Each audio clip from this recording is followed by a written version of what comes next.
Chapter 7. Incident at the Window.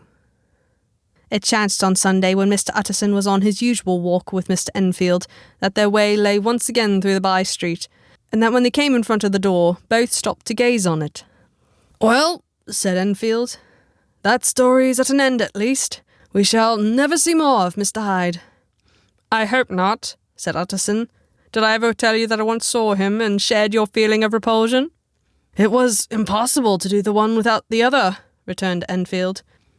"By the way, what an ass you must have thought me, not to know that this was a back way to Dr. Jekyll's. It was partly your own fault that I found it out, even when I did." "So you found it out, did you?" said Utterson. "But if that be so, we may step into the court and take a look at the windows. To tell you the truth, I am uneasy about poor Jekyll, and even outside I feel as if the presence of a friend might do him good." The court was very cool and a little damp, and full of premature twilight, although the sky high up overhead was still bright with sunset. The middle one of the three windows was halfway open, and sitting close beside it, taking the air with an infinite sadness of mien, like some disconsolate prisoner, Utterson saw Dr. Jekyll. "What? Jekyll?" he cried. "I trust you are better?" "I am very low, Utterson," replied the doctor drearily. "Very low. It will not last long, thank God." "You stay too much indoors. You should be out, whipping up the circulation like Mr. Enfield and me. This is my cousin, Mr. Enfield, Dr. Jekyll. Come now, get your hat and take a quick turn with us." "You are very good," sighed the other. "I should like to very much, but no, it is quite impossible.